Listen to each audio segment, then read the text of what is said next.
I'm Scott Almiller. It's the 22nd of September 2023. This is my vlog of daily life living in Leon, Nicaragua, and today we're going to do something a little bit different. Actually, totally different.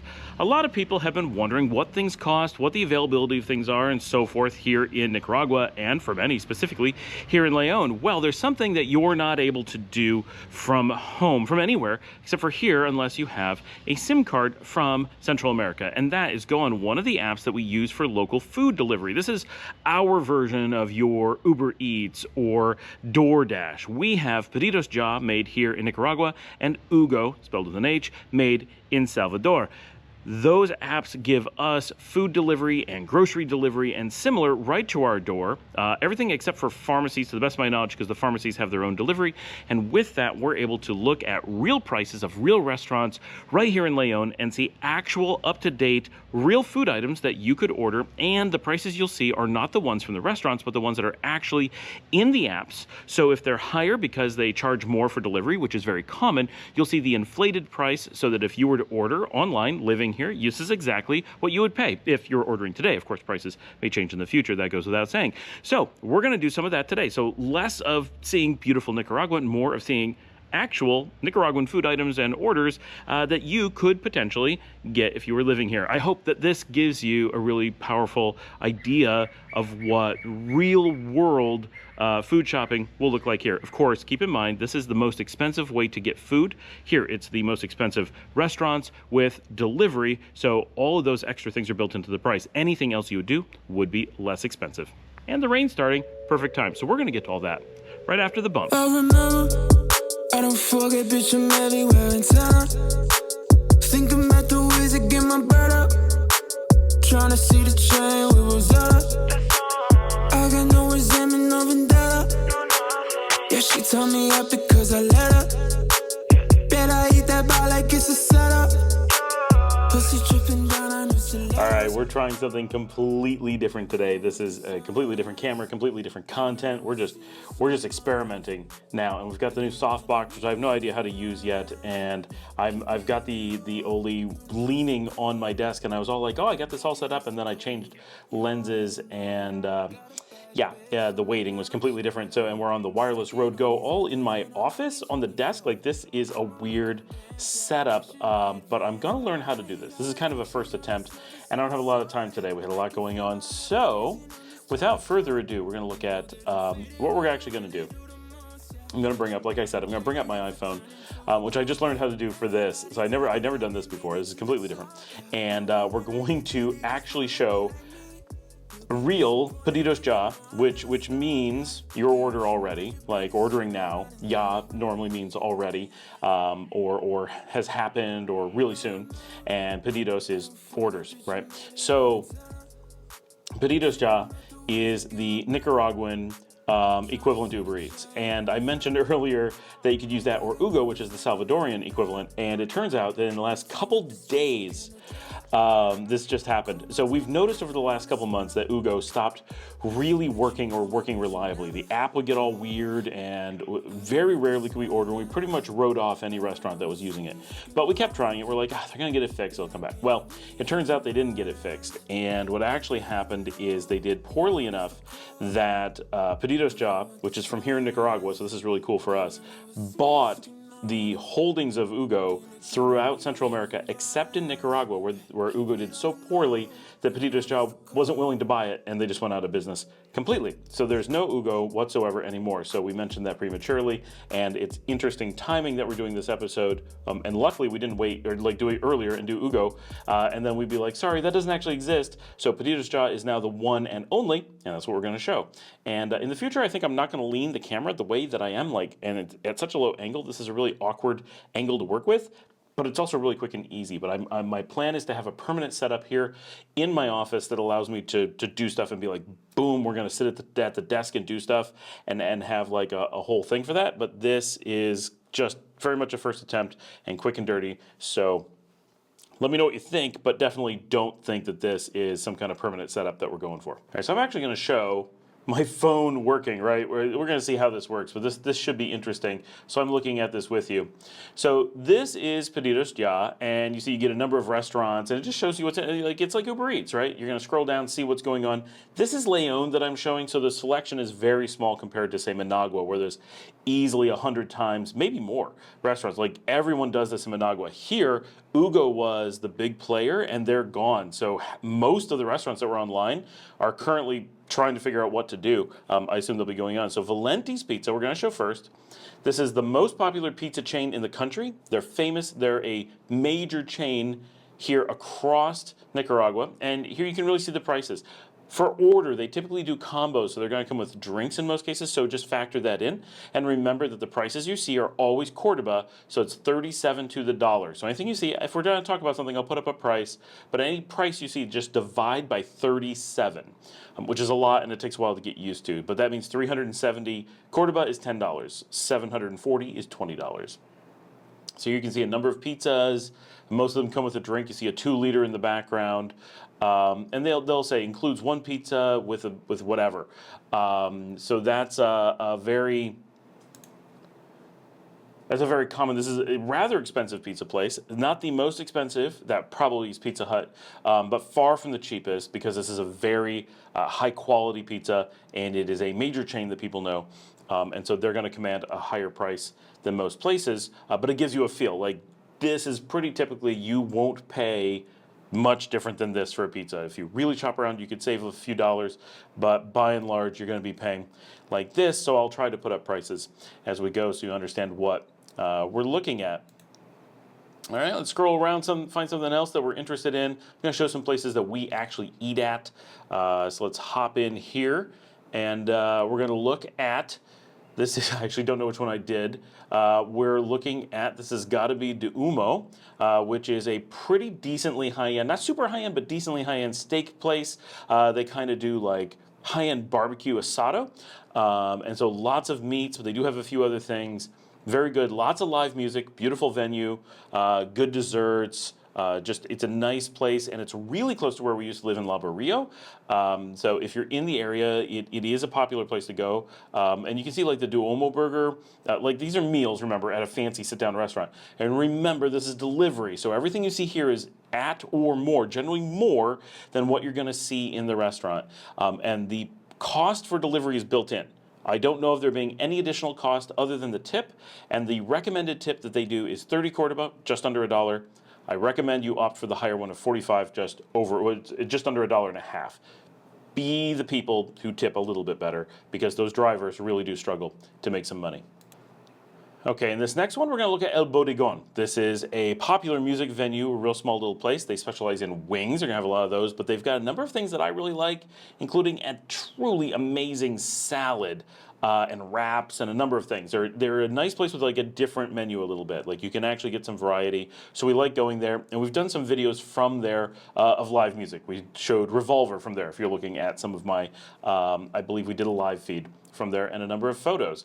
So here is a chimichurri filet. So this is a steak dinner, well under $20. I'll put up the number there. Chimichurri is the sauce from Argentina, so they slather that on top. It's very popular here. It's kind of an olive oil with almost like a pesto. And then let's look at some more stuff here. Scroll down, you can see the prices. You can pause at any time and see a lot of these are under $10, but not super cheap. Cheap compared to the United States for sure, but these are fancy restaurants. These are places you're gonna pay a bit. This is the salad that I love, and I'm gonna show this. So it's a great salad. It's in a fried taco bowl, tortilla bowl, and you can add chicken for a couple dollars or shrimp for nearly $3. Not quite, a little bit under, but those are add-ons. So you're looking at between like $9 and $12 at a max for that. So that's pretty expensive for a salad, right? Like that's, this is a giant salad. And that would, if you're getting above $9, it's got like a lot of meat. I don't need to add anything to it. I don't add shrimp to it. It is very delicious and filling just on its own. If you're coming from like New York or California, you're gonna say $9 for a salad, that's like free. And if you're coming from like Texas, you're gonna be like, that's not particularly a deal. Like I can see that it's not terrible, but right, it's It depends where you're coming from and what your perspective is, but it's important to remember these are decently high-end restaurants doing something that's a bit unique, and they are delivering at these prices. So if you're in the restaurant sitting down, it's going to be cheaper. Try to price this out on Uber Eats, something like that. Look at a place that's going to do a nice fancy salad, maybe add shrimp to it. Once you get it delivered, this you could have delivered everything in your hand, a single meal for about $15, which is pricey. I mean, you could go cheaper, right? That's if I wanted the shrimp. If I wanted this with just the way that I do it, like $10, maybe $11. Actually, it may skim in under 10. But then if you're looking at, with all delivery, you're looking at other people, then that delivery cost doesn't change. And so you actually end up getting cheaper as you do more things. And so that can be not so bad, right? Because if you're paying that $1.50 delivery tip, but you're getting 4 meals with it, then that gets really cheap per meal. All right, sorry for having to change the camera, but I just could not take how hard that was to do. And this, I think, actually looks quite a bit better, although it's really far away now, so I don't know. But I'm going to be playing with stuff. We're going to get better at this. This is some different things to look at. We're going to be sampling this. All right, next up, we're going to look at Don Payo or Don Pajo, depending on what region you're pronouncing this as. And they typically do some pretty simple like burgers and stuff like that. We generally use them to order veggie burgers. It's something that we're able to get from them that we can't get from too many places. So that's why we know them. So let's take a look at what they have to offer. We're going to open up their menu here. And it always takes a second. This is real, coming off the internet, right? You're seeing it in, and you'll notice that they do have delivery and pickup options at the top. So that gives us a feel for that there are different prices, because you can just order and to go pick up. So here's the veggie burger that we get, 202 Cordoba, not bad. You pick a couple sauces, like you get all the different features. I mean, you're used to this, right? In the US or wherever you are, you could probably do similar things. You can add extras. Very easy to use. I'm very happy with the Pedidos Ya app, and we really do use it often. You can pay with cash. We put a credit card on it. We have a no-fee international card, so you can just order it and it's just done. Here you can order papas fritas, French fries, 80 cord, so just over $2 to get a large order added to that. Caramelized onions, yes, and if there's no price, that means it's just a free option. Then you can add things on, of course. You can put in notes for people to follow. No one ever follows them. Don't don't do that and think, ooh, I'm going to put in a special request and get exactly what I want. It really doesn't happen. No. All right, so I'm going to show this because people are going to wonder, right? And it actually does give a useful comparison. So the fact that I'm going to show this, so we have very few American restaurants here, and out here in Leon, we have many fewer. So if you're in Managua, you have a number of American restaurants, including some fast foods that you may not imagine. Carl's Jr., TGI Fridays, Hard Rock Cafe, and a few things like that are all in the city. And then there's a couple pizza places, right? We've mentioned Pizza Hut. We've mentioned maybe Papa John's, Little Caesars. There's a few like that. Here in Leon, it gets very, very few. We have a Pizza Hut. We have a Papa John's. That's it for pizza. And then we have one other American restaurant, and that is McDonald's. There's only, I believe, 3 cities with McDonald's currently in the country. Managua has a couple. Leon has one in a historic building, and Chinandega, not far from us, has one on their rotunda, on their circle, as you come into town. And so that one's a big, beautiful modern one. The ones that are in Managua that I've seen are just normal everyday McDonald's, like you would just guess are anywhere. And the one here is in a historic building downtown, so it's a really nice McDonald's from that perspective. And they do delivery, they're on Pedidos Ya. One of the nice things about McDonald's anywhere, and here being no different, is that they really do try to work with the local environment and be a part of the community. So they're not setting themselves apart and like doing everything in their own way more than they absolutely have to. And they change their menu. So their menu here, especially for breakfast, is just loaded with Nicaraguan food and very little McDonald's food, right? And they actually have an ad campaign right now that's like the best way to get Nicaraguan breakfast is McDonald's. I doubt that is in any way true, but they are pushing that they're a really good option for a traditional Nicaraguan breakfast. So let's just dive in and look at the prices so that you can see how McDonald's here in Leon compares to wherever you are. So here's the menu. And they have some big combos. We don't want to get stuck into that because there's no way to compare, right, how those are going to work. So let's just go into the hamburgers. Now, these are always going to show combos first. So Big Mac, variety, 253. That actually seems pretty reasonable, especially compared to other places in town. McDonald's is not ridiculously expensive. Big Mac meal here, notice 253 again, same price as the other. The Cuarto de Libra, that's a quarter pounder. The double Big Mac, a little bit more expensive, of course. Double anythings. And remember, these are combos, so you're gonna pay the McNifica. I've never heard of this. Looks like it's probably a good burger. I assume you have that in the U.S. or Canada or wherever. I'm not familiar with it. They have something called the Ranch Burger. I've never heard of that. I don't eat meat, so I'm really out of touch with the McDonald's menu outside of some really basic stuff. Tocino, if you see that, it looks like tocino. That's bacon. Almost everyone here says bacon. They don't say tocino. But tocino is the actual word for bacon, much like coche is the word for car, but they say caro because they get it from Mexico. You can see the price there for McDonald's nuggets, 10-piece nuggets, pretty cheap. But these are combos, so fries and a drink. There you go. You can really see what it is here.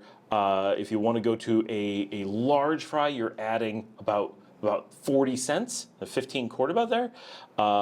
You get a drink with this, you can see, and then there's like some upscale drinks. You can like add flavoring. You pay a little bit for that. Pay like just under $1 to add some flavoring thing to drinks. But other than that, that is the price of a medium meal, and then an extra 40 cents to go to the large meal.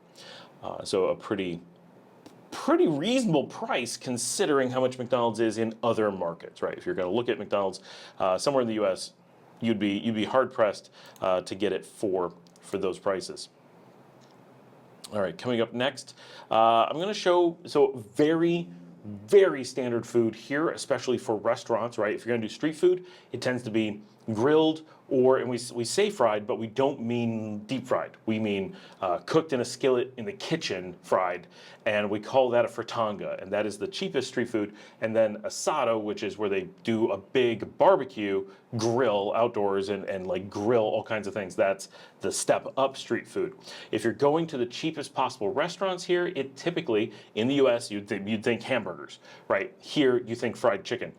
In the U.S., the fried chicken chain that you all know is KFC, and they're actually relatively expensive. If you're thinking about going to get just a hamburger or going to get, 4-piece of chicken, that the chicken's actually quite pricey for some reason in the U.S. But in most of the world, and especially in this region, typically your fried chicken is going to be really inexpensive. So there's a tendency for fast food restaurants to be quite cheap, and the biggest chain, the equivalent. So if you're going to take the United States and think about McDonald's and you want to make the equivalent in Nicaragua, that would be Tip Top, and that is a fried chicken chain. So everything like McDonald's, French fries, combo meals, drinks, playground areas for the kids, big chain with like a big branding and everyone knows it. People go there for special things all the time.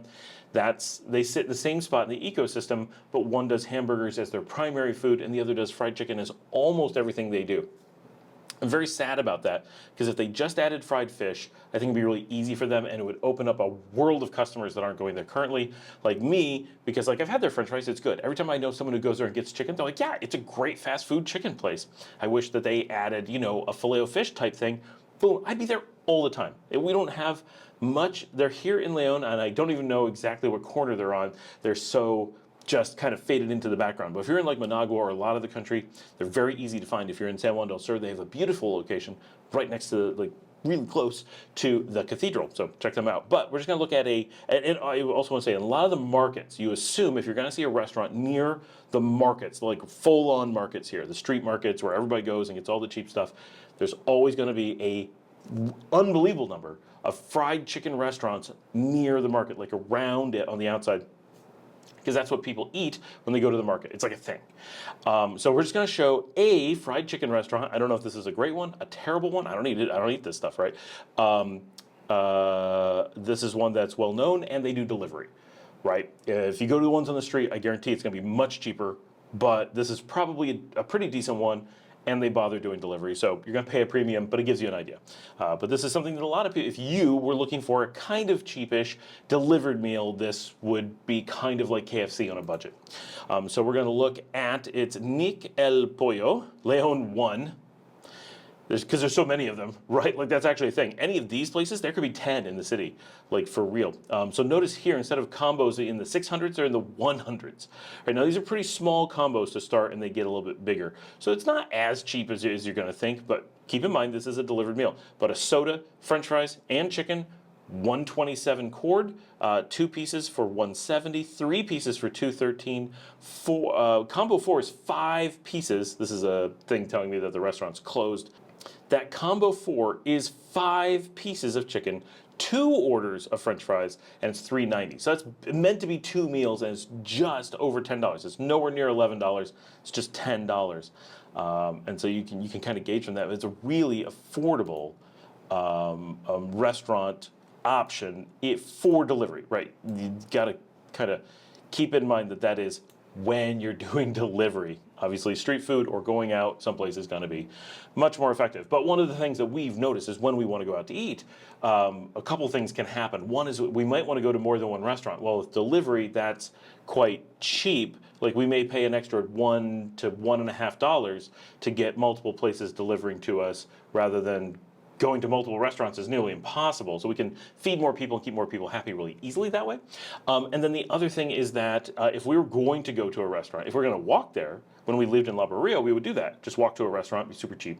But if we're coming from here, we live in Sutiava now, almost all the restaurants are pretty far. Not like far, but far enough that you'd want to take a taxi. Walking would be something I could do, but would be pretty inconvenient, and definitely the kids and my wife are not going to consider it at all. And if I was going to walk there, it'd probably be 30 minutes, right? So that's pretty far, maybe more, 40 minutes. So that's a bit much. And if you're going to take a taxi, while that's not expensive, the taxis here aren't super cheap because they are a premium service. Very few locals use them, or when they do, they use them very sparingly. And so the cost of taxis isn't as low as you might think it would be because the cost of cars is not particularly low. The cost of gas is, I think, lower than the US, but only by the tiniest margin. So you're looking at pretty similar costs to the US. And then, of course, the labor cost of the driver, much lower. But their insurance cost is very similar. Like there's just a bunch of things that don't have a lot of savings. And so a typical taxi ride is rarely going to be, never going to be less than $1. And it's going to be quite often pushing $2. And that's not terrible. But when you're saying, well, I got multiple people, that's going to cost more. And you got to do it both ways. Well, suddenly that starts being several dollars. You could easily spend $10 to $14 transiting to and from a restaurant. And that's completely doable. Even, no matter what, if you're saying, well, but I don't make a car payment, so is that cheaper? Yeah, we could have a whole discussion about whether cars or taxis are cheaper depending on your driving patterns. And we discovered that taxis were cheaper until we had to do a bunch of work stuff. So great, that could be great. But then once you say, so that makes it cheaper than owning a car, but then when you compare to a Pedidos Ya and say, wait a second, I can spend way less than that and have 2 different places deliver the food to my family, and I don't have to leave the house, and I don't have to get dressed. Like, it's easier, it might be faster, and it is definitely cheaper. Like, that could be a great bonus. So that's where sometimes this stuff is like, okay, if it stops you from needing to pay a taxi, it's almost guaranteed to have paid for itself. Now, if of course you want to go out or you're living closer, you want to go walking, great, that's completely different. All right, next up, we are going to take a look at, let's wait for it to come up here, Dr. Coffee is just putting up a little thing that says you could save by picking up instead of getting delivery, but we want to show delivery, so that's what we're going to show. They have some minimums and stuff, so all the coffee is going to be pretty expensive because delivery coffee isn't cheap, but if you need a coffee delivered, this is within the realm of reason. These big lattes and stuff, they're pushing a little bit over $3. That's not cheap here by any stretch, but it gives you an idea of what you could be looking at. Now we're going to look at Rustic. This is actually a pretty nice restaurant here in Sutiava. Also, every time they're like, you could save. I think they push this when their drivers are busy, and they're like, save some money. Don't use our drivers right now. There's times if like the rain comes, and it's also raining when I did this. When it's raining, you'll notice restaurants close really quickly. Not close, but close online. And they'll be like pick up only.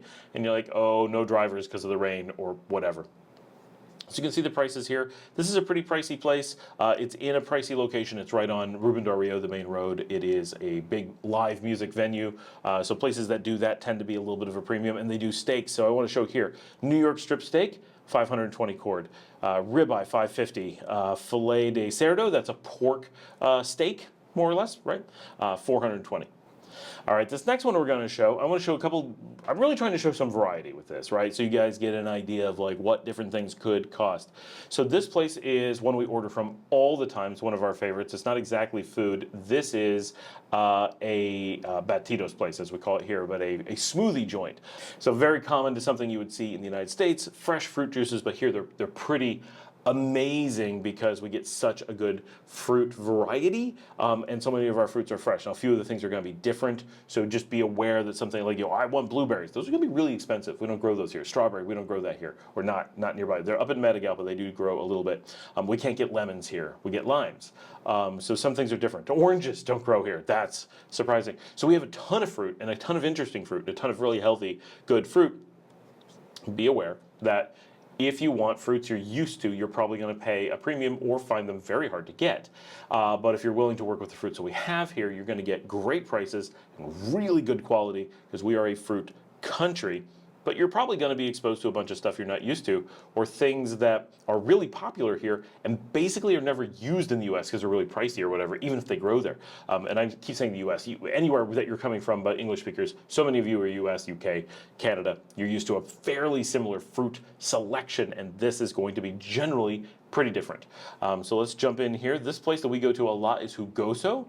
So Hugoso Batidos Leon. They're right downtown on the square. They're a very premium place, and these are not cheap for locals, but almost all the prices are 109 cord, which is roughly $3. It actually skims in, I think, at just under, but very little under.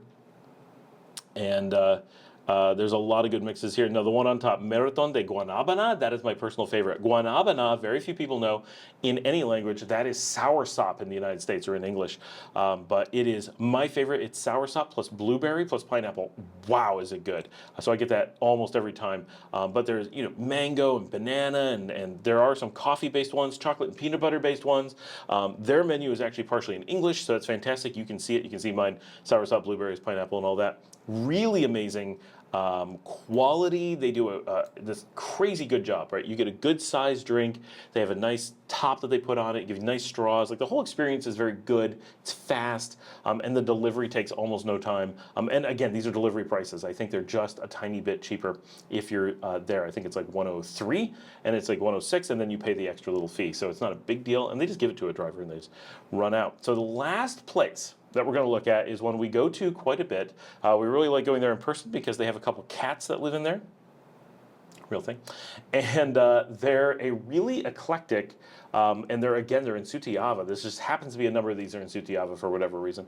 And we're not a big restaurant area. Most everything's in El Centro, but there is a stretch in Sutiava that has a bit, and I just happen to be finding some variety there. This is Tsuki Amy Coffee, which doesn't make any sense as to why it's called that because they're not a coffee shop. I don't know who Amy is, and they specialize in a mix of Korean and Japanese food and theming. They have a K-pop store in the place. They have cats that wander around. The place is super eclectic. They have 2 locations, and they do some sushi. They do some Korean food. So you get, and they have a lot of imported goods that, of course, are crazy expensive. But if you're looking for something completely different, you can go get like Korean fruit juice or Korean alcohol. They'll sell that to you. So I like to do that. It's a special treat. We go once every 3 to 4 months, and so spending $6 to $8 on a Korean drink is not the end of the world, but it is not a cheap option by any stretch. We do like their food. The kids really like the place, and the people are very nice, so we like to support them. Anyway, let's take a look at what they have. Mostly just going to scroll the menu here and give you an idea. As far as sushi goes, their selection is very small, but the quality is okay.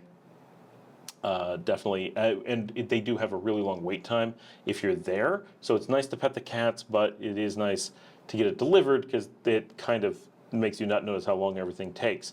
They've got a lot of different options. I'm just going to let you look at the screen. I will say the rabaki is one of my favorites. Like that a lot. Sushi, so that's a Philadelphia roll they're showing for $2.45. California rolls for $2.35, very affordable as far as sushi goes. Sushi's always a little bit expensive. Hamburger, $1.69. That's not bad for getting a hamburger right now. That's a notice that's a pork burger if you really look at that, but it's something a little bit different. Tostones con queso, they have a few items, very affordable. These are Nicaraguan items. A lot of people here really want Nicaraguan food, so you sometimes have to offer it just so you cover some bases. And ramen here, ramen is huge in Nicaragua. They call it maruchan, they don't call it ramen. And they, this place does real ramen, right? So it's a special, very special thing because people eat ramen here all the time, but just the cheap microwave stuff. And it's done where like you can go to a grocery store, or not a grocery, I'm sorry, a gas station, and they'll have a Maruchan ramen selection. You'll be like, I want that, I want it with ketchup and mustard and mayo, and they'll cook it for you and add condiments, and you're like, weird, like stuff we've never seen before. Really interesting. And lots of street food vendors. They like a hamburger vendor, a hot dog vendor. They will also sell ramen. And it's on the signs and everything. You just walk up like, I would like a Maruchan. They're like, okay. And they set it up for you and it's like $1 or whatever. So that is our quick little tour of Pedidos Ya. And I hope that's informative, right? I think this is really interesting because you're seeing real prices today. I literally recorded this hours before it's going to go live, less than 12 hours before it goes live. So these are absolutely current prices if you're watching this on the day that it releases. And, you know, because one of the things that everyone I think has when you're looking at Nicaragua is this really difficult time figuring out what things are going to cost. Even when you hear what they're going to cost, it's like, but how does that relate? How is it different? What would I actually spend? And so some things are going to be so cheap, right? Like the cheapest thing is rent, so cheap. Food here is much cheaper than a lot of places, but not as cheap as, say, Bolivia. They're much cheaper in food.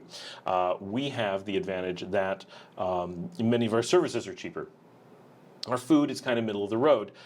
This is delivery. So again, this is the most expensive that you're going to see. This is the premium cost on food. It is only expensive places that are going to do delivery. It is raised prices when they do delivery, and there's delivery fees on top of that. So you are seeing a very high premium, but you also are not paying the tip in the store, which is 10% here. We'll do a video on all that sometime. But so if you're going to be in person, you still have the same taxes, but you have the 10% tip because you have a waiter and stuff, and you have to get there. So it kind of offsets some things. This is a little bit more expensive, that's a little bit cheaper, and then of course, you can go eat on the street, cook for yourself, lower that cost quite a bit. A lot of Nicaraguans eat for between $1 and $3 per meal. So eating at $10 a day, if you're eating like a Nicaraguan, is really easy. Really easy, right? You go to a fritanga place, you go to an asado place, and a normal size meal is only going to be a couple dollars. It is, now if you're going for dinner, right, to spend $4 on dinner is not in any way like you do it just like that. But traditionally, right, a breakfast is $1 to $2. Lunch is not going to be that big, and then dinner might be $3 to $5 if you're doing that size budget. So say you're doing $10 per day for a Nicaraguan, and a lot of that food is going to be rice and beans. Some of it's going to be some amount of beef, some amount of pork. Those are the normal things. Lots and lots of rice and beans. That's at every meal. Lots of plantains at maybe every meal. And it's going to be very heavy food, and the total amount of meat is not huge, right? That's standard, but you don't want a ton of meat. You want a small amount of meat. That's if you're a meat eater, that's a healthy amount. If you're vegetarian, then everything gets even cheaper yet, and you're just looking at eggs and cheese instead of those things. And if you're vegan, then of course you have different challenges, but you can just eat rice and beans all the time.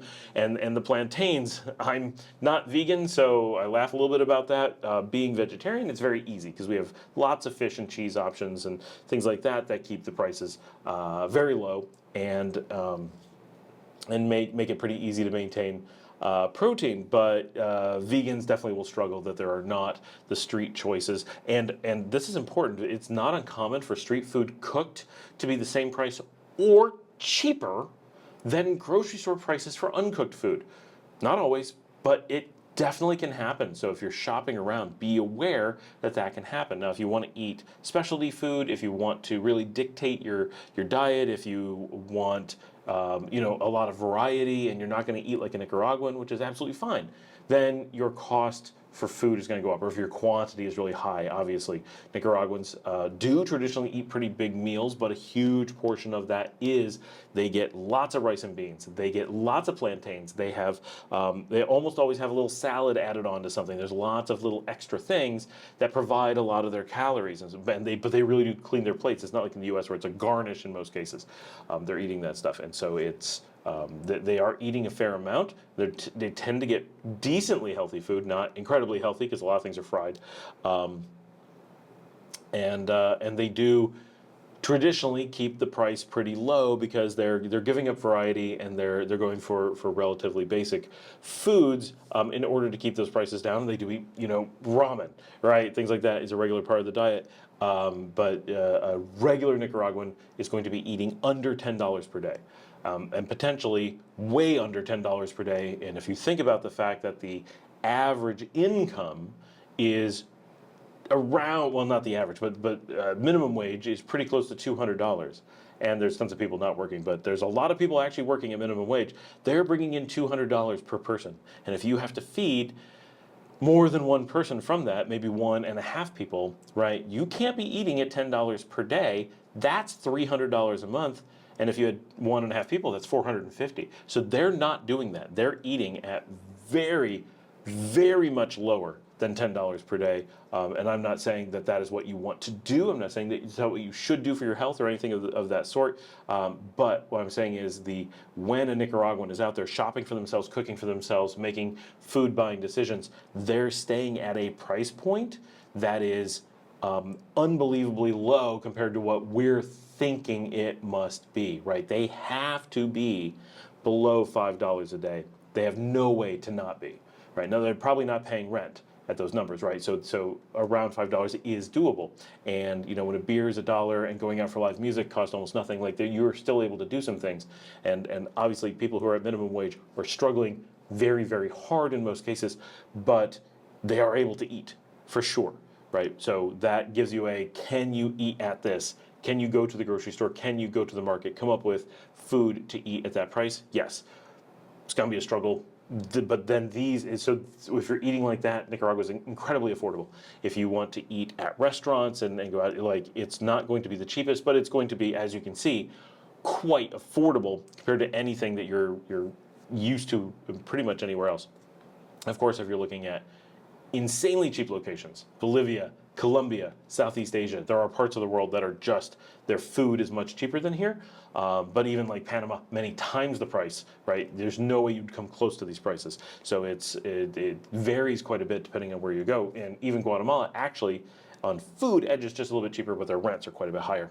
It's all a little bit different balance every place. So that's why I want to show this, to give you a realistic picture of what this slice of cost of living would be, as opposed to at other times we show like menus and stuff, and that gives you a price of what it would be like going into a restaurant, which is similar, but a little bit different.